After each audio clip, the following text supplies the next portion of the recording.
Você já reparou que quando Jesus morreu, parece que a fé dos apóstolos morreu junto? Será que a fé estava muito presa aqui e pouco aqui? Hoje, iremos nos aprofundar num diálogo um pouco antes da crucificação entre Simão Pedro e Jesus, abordando conflitos que Pedro sentia com relação aos ensinamentos de Jesus e à lei de Moisés. Fique conosco após a vinheta.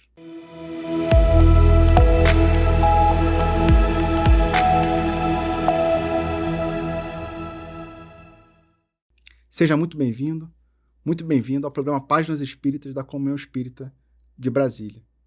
Estamos aqui, nessa temporada, lendo e refletindo nesse livro, Boa Nova, autoria de Humberto de Campos, recebido pelo médium Chico Xavier.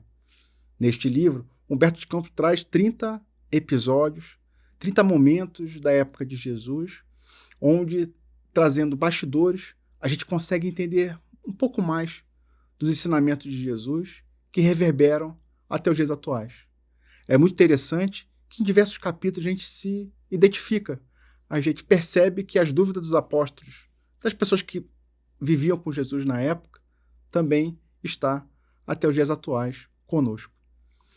Se você ainda não for inscrito no canal, fica o convite de se inscrever, ativar as notificações e deixar aquele joinha, uma forma de mostrar para as redes sociais, para a internet, que o conteúdo ele é relevante e para você não perder os próximos episódios do Páginas Espíritas, mas também como os outros episódios que acontecem aqui no canal da TV Comunhão.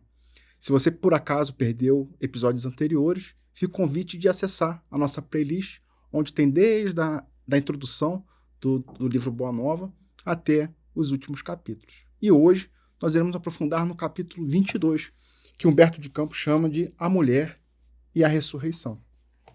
Humberto de Campos começa assim: as águas alegres do Tiberíades se aquietavam lentamente, como tocadas por uma força invisível da natureza, quando a barca de Simão, conduzida do Senhor, atingiu docemente a praia. O velho apóstolo, abandonando os remos, deixava transparecer nos traços fisionômicos as emoções contraditórias de sua alma, enquanto Jesus o observava, adivinhando-lhe os pensamentos mais recônditos. Então aqui tem Simão Pedro, né, chegando na praia. Jesus estava também ao barco e a fisionomia de Pedro era algo como estando confuso, né? As ideias não estavam muito bem se encaixando. E Jesus percebeu que ele não estava se sentindo bem. Foi assim que Jesus, se dirigindo para Simão, falou: que tens tu, Simão? Perguntou o mestre, com o seu olhar penetrante e amigo. Surpreendido com a palavra do Senhor, o velho Cefas deu a perceber. E aí Cefas aqui, né, fazendo menção a uma das falas de Jesus, né, a forma como Jesus abordava Simão, né, como a pedra, né, aquele que vai solidificar a mensagem depois da partida de Jesus. Inclusive, a editora aqui da FEB, né, coloca uma nota de rodapé dizendo que no primeiro encontro Jesus chamou Simão Pedro de Cefas, que significava pedra em aramaico, determinando assim ser ele o apóstolo escolhido para liderar os primeiros propagadores da fé cristã pelo mundo. E aí ele coloca aqui, ver em Mateus, capítulo 16, versículos 18 e 19. Mas voltando aqui ao texto de Humberto de Campos, Humberto de Campos registra que Simão ficou surpreendido com a palavra do Senhor e deu a perceber por um gesto os seus receios e as suas apreensões, como se encontrasse dificuldade em esquecer totalmente a lei antiga para penetrar os umbrais da ideia nova no seu caminho largo de amor, de luz e de esperança. Então, a antítese que estava internamente em Simão era a lei de Moisés entrando em conflito em alguns pontos com a lei de amor que Jesus apresentava. E aí vamos ver o diálogo entre os dois, né? Mestre, respondeu com timidez, a lei que nos rege manda lapidar a mulher que perverteu a sua existência. Então aqui A gente já até abordou isso em capítulos anteriores, né? Nós tivemos um capítulo dedicado à questão da mulher adúltera, que é a mulher que é levada à praça para ser apedrejada, e Jesus é questionado, né, sobre apedrejamento. Mas também a gente pode voltar 2 capítulos, no capítulo 20, que tivemos a participação aqui do amigo Mário Augusto, onde aborda toda ali a vida de Maria de Magdala, e também ela, em tese, também seria uma mulher que seria apedrejada aos costumes da época de Moisés. E a gente vê que, embora Jesus tenha ensinado tanto no caso da mulher adúltera quanto no caso de Maria de Magdala, Simão trazia ainda os conflitos de forma interna.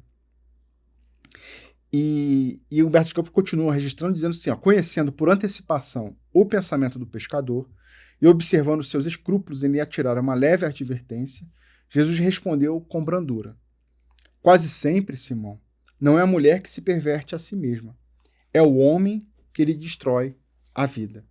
Então, é um ponto interessante, né? Porque a gente, às vezes, está ali em torno, né, de uma cultura, às vezes, que dificuldade, né, trazendo muito machismo, a figura centralizadora no homem, e na época era muito pior, né? Se hoje a gente tem situações que são tristes, na época era multiplicado por um valor muito alto, né? Assim, e era algo comum.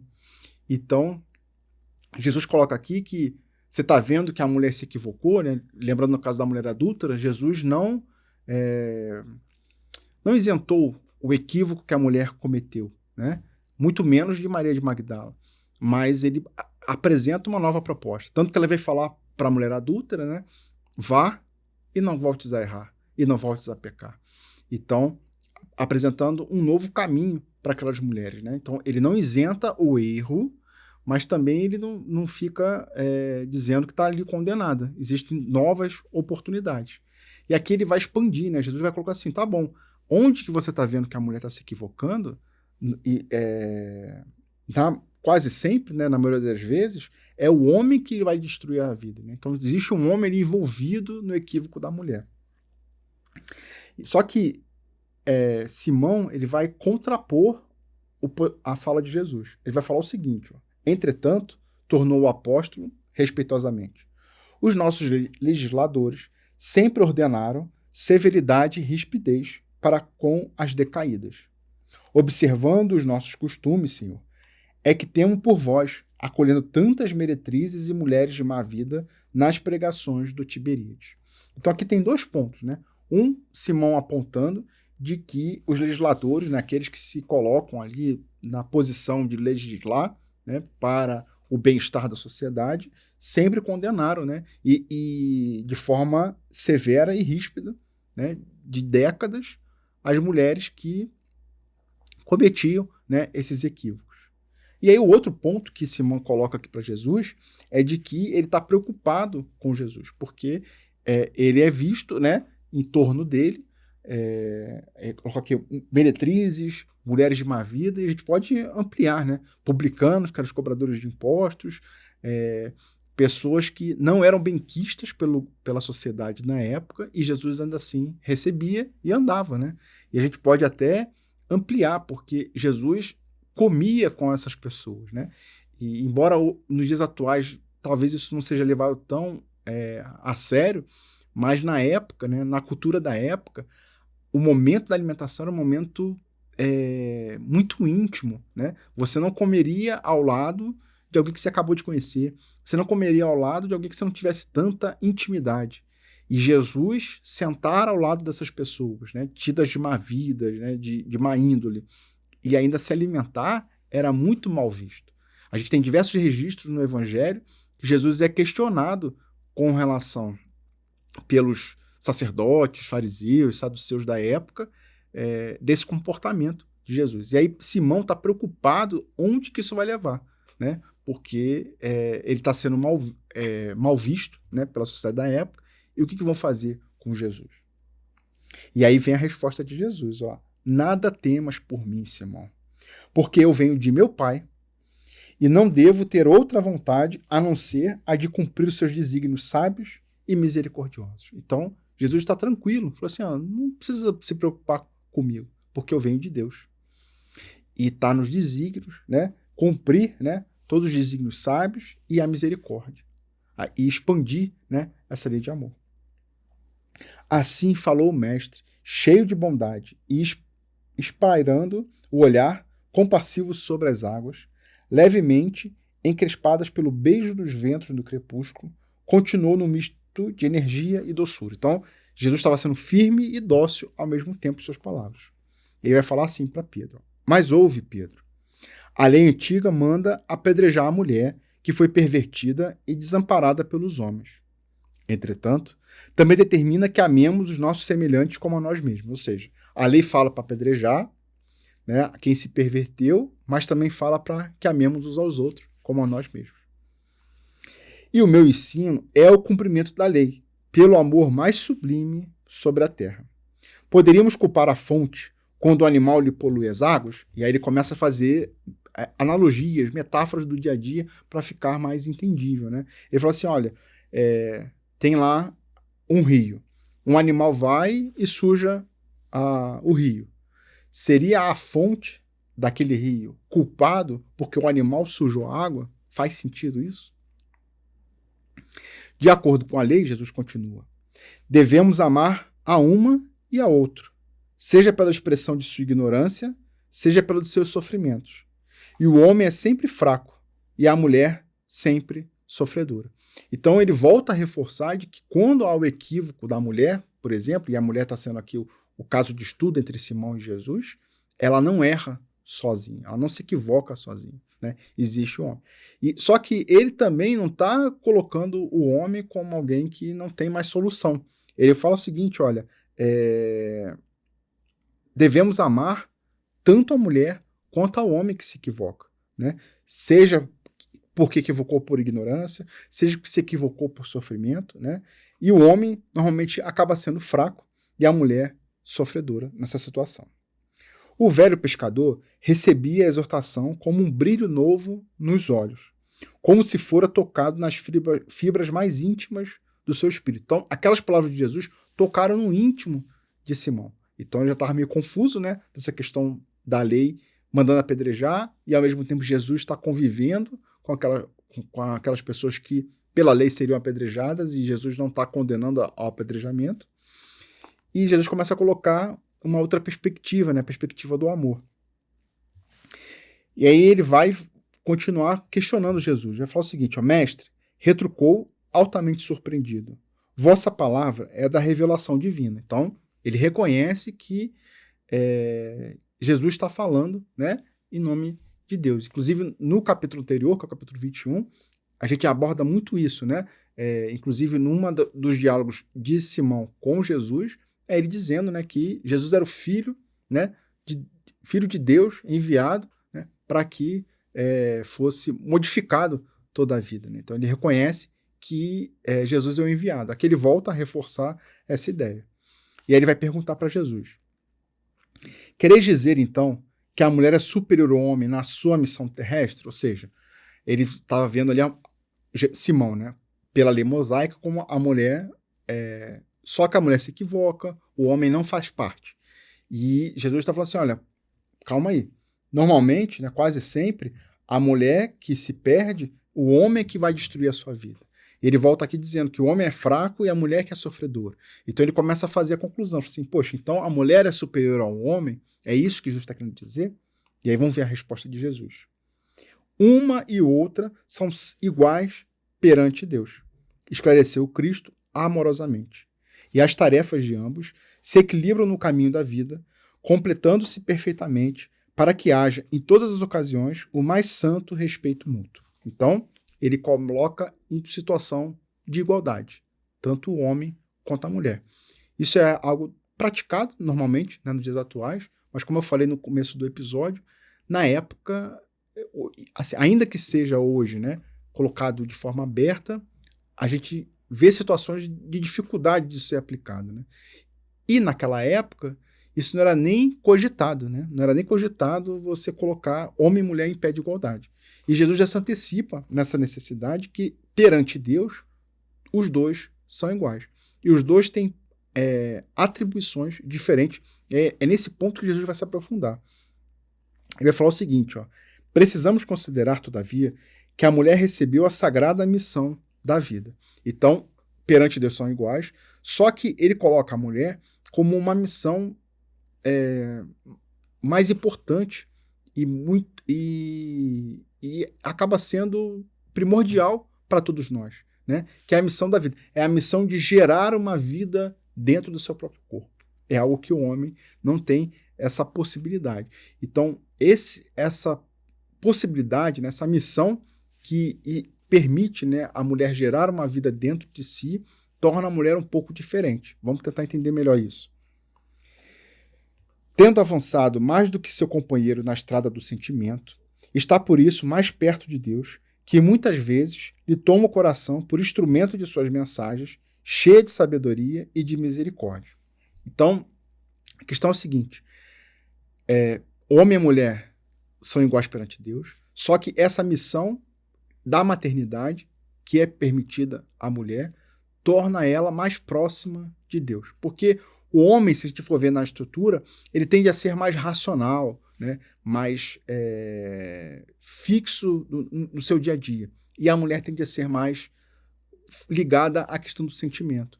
Tanto que poetas, né, filósofos, falam que o amor materno é o mais próximo que a gente pode ter à percepção do amor de Deus, né?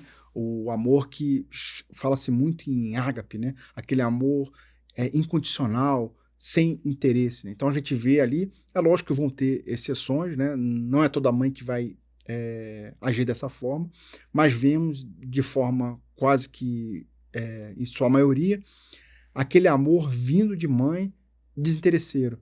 Aquele amor que a mãe pode se, não digo prejudicar, mas deixar de pensar em si mesmo para poder dar algo positivo para seu filho ou sua filha, né? E é isso muito próximo do amor de Deus para conosco. É esse ponto que Jesus começa a apresentar, que o homem, ele pode sim se aproximar disso, mas ele vai ter mais dificuldade, né? Para a mulher vai ser algo natural, no momento em que ela gere uma vida dentro de si. Jesus vai continuar falando que em todas as realizações humanas há sempre o traço de ternura feminina, levantando obras imperecíveis na edificação dos espíritos. Na história dos homens, ficam somente os nomes dos políticos, dos filósofos e dos generais. Todos eles são filhos da grande heroína que passa, no silêncio, desconhecida de todos, muitas vezes dilacerada nos seus sentimentos mais íntimos ou exterminada nos sacrifícios mais pungentes. Então Jesus coloca aqui de que a gente, na história, temos figuras que são grandes, né? Então, grandes políticos, grandes filósofos, grandes generais, né? Então, Napoleão Bonaparte, Alexandre o Grande, né? A gente estuda a história dessas pessoas, mas sem esquecer que eles só existiram porque eles tiveram mães. E muitas vezes as mães, nos seus sentimentos mais íntimos, nos seus sacrifícios, no seu silêncio, né? Fortaleceram a estrada deles. Então a gente não fala muito das mães desses personagens, mas para eles serem pessoas importantes, eles tiveram mães que os ajudaram, né? Ajudaram pelo menos a caminhar, ajudaram a falar, né?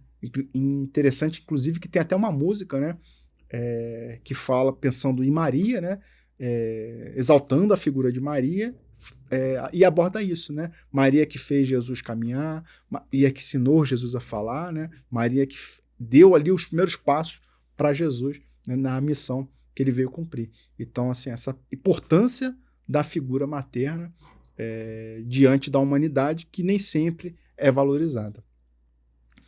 Mas também, Deus, Simão, passa ignorado em todas as realizações do progresso humano, e nós sabemos que o ruído é próprio dos homens, enquanto o silêncio é de Deus, síntese de toda a verdade e de todo o amor.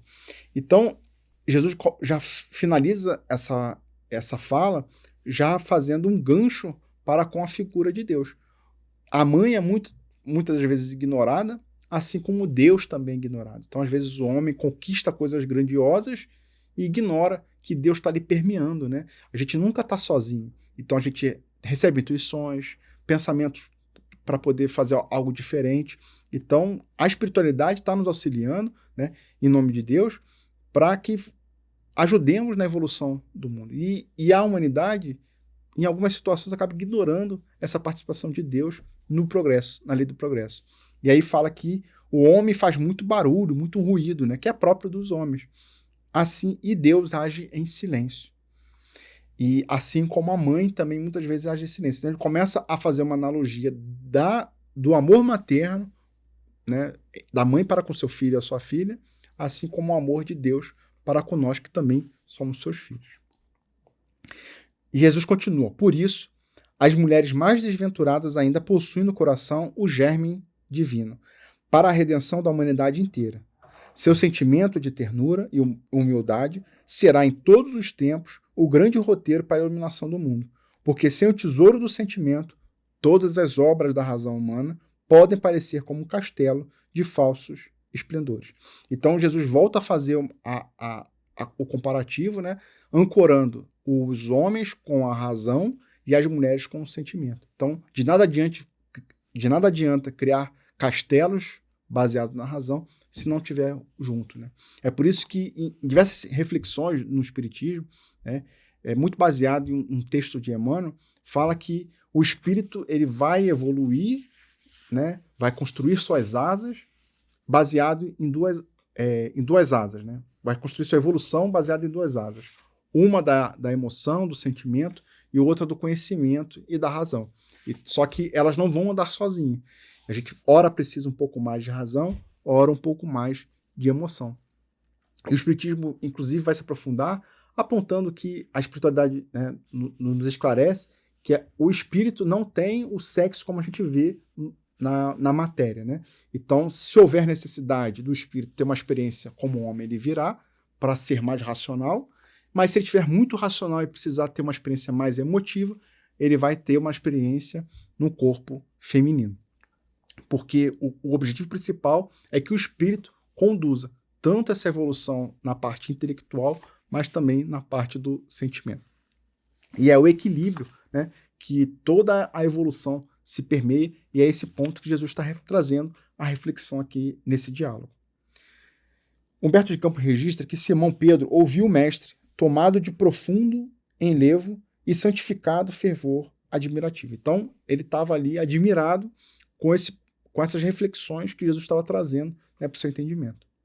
Tendes razão, Senhor, murmurou, entre humilde e satisfeito. Então, ele concorda, né, com o que Jesus estava falando, porque Simão estava tendo uma visão ali puramente de que as mulheres estavam errando e Jesus estava ali próximo a ela, e aí Jesus começa a colocar assim, tá, mas já reparou a missão que as mulheres têm, a importância que as mulheres têm?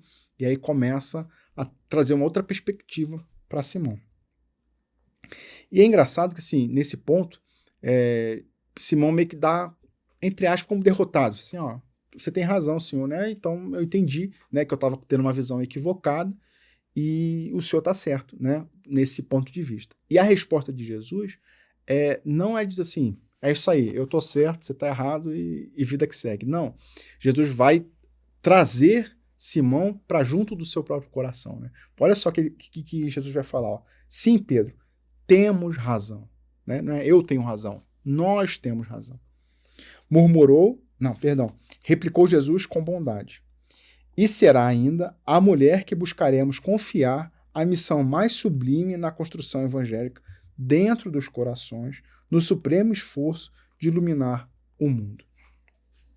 Então ele traz, né, porque Simão ali, ele não tinha a maldade, né? Ele não estava ali questionando Jesus por pura maldade, ou como os fariseus faziam, inclusive no caso da mulher adúltera, colocando Jesus em maus lençóis para ele se contradizer. Não, era uma dúvida íntima de Simão. Ele estava tentando entender, né, ele criado na base da lei mosaica e tentando entender onde que se encaixava ali os ensinamentos de Jesus e principalmente porque Jesus falava que ele não veio destruir a lei, né? Então ele veio aplicar a lei, mas sobre o enfoque do amor. Humberto de Campos vai registrar que o apóstolo do Tiberíades ouvira as derradeiras palavras do Divino Mestre, tomado de surpresa. Conservou-se, no entanto, em silêncio ante o sorriso doce do Messias. Um outro ponto que eu passei aqui, mas vale a pena registrar, Jesus volta a frisar a importância, né, da mãe na construção, né, desse reino dos céus, dos corações de todas as almas. Porque a gente tende realmente a ser mais próximo de nossas mães. E tudo que a mãe fala, que orienta, principalmente na parte da infância, né, essas sementes, elas são plantadas lá dentro, né? E aí podem germinar na própria encarnação, às vezes pode durar mais de uma encarnação para germinar, mas aquelas plantas, elas vão germinar. Então, a grande importância que as mulheres têm, e é uma coisa que a gente fala muito, né, inclusive no meio espírita, né, a importância de trazer as crianças para a evangelização, né, principalmente dos pais, e aí ancorando aqui nesse movimento da mãe trazer para a evangelização, reforçar a prática do evangelho no lar em casa. Então a gente está ali falando de Jesus, plantando essa semente dentro dos corações das crianças. E então, assim, a importância tanto do pai quanto da mãe, mas a mãe tem um poder, né, por ter gerado a própria vida dentro de si, um pouco maior do que do homem, e é esse ponto que Jesus vem trazer nessa reflexão. E Humberto de Campos vai começar a narrar aquela situação, aquele desfecho do diálogo entre Simão e Jesus, dizendo que muito distante, o último beijo de sol punha um reflexo dourado no leque móvel das águas que as correntes claras do Jordão enriqueciam. Simão Pedro, fatigado do labor diário, assim passou o dia, né, pescando, preparou-se para descansar, com sua alma clareada pelas novas revelações da palavra do Senhor, as quais, cheia de luz e esperanças divinas, dissipavam as obscuridades da lei de Moisés. Então, todo aquele diálogo ali mostrou ali para Simão um outro olhar. Embora a gente vai ver os registros, né, inclusive na segunda parte do capítulo, que Simão ainda não internalizou, né, essa mensagem. E, inclusive no capítulo 20, né, quando a gente falou de Maria de Magdala, quando Jesus está conversando com Maria de Magdala na casa de Simão Pedro, Simão olha com ela estranha, Maria de Magdala, depois da crucificação, pede para acompanhar os apóstolos não recebem ela, né, ali ancorado no estilo de vida que Maria de Magdala tinha antes de conhecer Jesus. Ou seja, embora tenha esse diálogo aqui, demorou um pouquinho para o Simão internalizar, mas a semente já estava plantada. Assim como os ensinamentos de Jesus, nós temos a semente já dentro de nós, né? E agora a gente está regando para que ela floresça e traga bons frutos. Você já tinha parado para pensar nessa perspectiva de como, na época, viam-se as mulheres e como Jesus apresenta as mulheres de uma forma diferente, né? De que perante Deus somos todos iguais, mas ela tem uma missão um pouco diferente, né? Inclusive uma possibilidade, né? Uma oportunidade que é dada para as mulheres de se aproximar de Deus de uma forma mais fácil do que para com os homens, né? Não quer dizer que o homem não consiga se aproximar de Deus, mas por ter na sua concepção física, né, ela mais emotiva, mais próxima dos sentimentos, inclusive, né, podendo gerar uma vida dentro de si, o que torna ela mais sensível, aumento da sensibilidade, ela possibilita essa aproximação mais forte para com Deus. Então é algo assim muito importante que vai trazer uma ruptura da época, porque a mulher era vista apenas como um objeto, alguém que não tinha ali, né? Se for ver, a mulher foi ter o direito de votar, o direito de tomar decisões por si só há poucos anos, né? Então é algo que trouxe uma ruptura naquela época e a lei dos homens tem se modificado, né? Então, embora ali Simão, muito preso à lei de Moisés, Jesus também já coloca aqui que a lei dos homens ela vai se modificando. E lá no futuro, né, a tendência é que a lei dos homens se aproxime da lei de Deus. Fez sentido o episódio até aqui? Gostaria de convidar, deixar nos comentários o que você achou do episódio atual, alguma percepção que a gente possa ter deixado passar aqui. Eu ficarei muito feliz de ler, de também responder, e a gente ir trocando nessas reflexões, porque é algo que enriquece. A gente vai trocando, né, esses pensamentos e a gente vai refletindo e aprendendo junto. E aí fica o convite para na semana que vem voltarmos aqui no programa Páginas Espíritas para continuarmos a reflexão desse capítulo 22, que ele fala sobre a mulher e a ressurreição. Então essa primeira parte ficou muito focada ali na mulher. E agora a gente vai abordar a ressurreição, e dando um pequeno spoiler, mas para quem estuda o evangelho já sabe disso, a primeira pessoa que Jesus vai aparecer após sua ressurreição é Maria de Magdala, uma mulher, e aí por isso que está ancorado, né, o capítulo 22, a mulher e a ressurreição. Então desejo de coração que possamos ter uma ótima semana e conto com vocês na próxima semana para continuarmos aqui a leitura e o estudo do capítulo 22 do livro Boa Nova. Fique com Deus e até lá.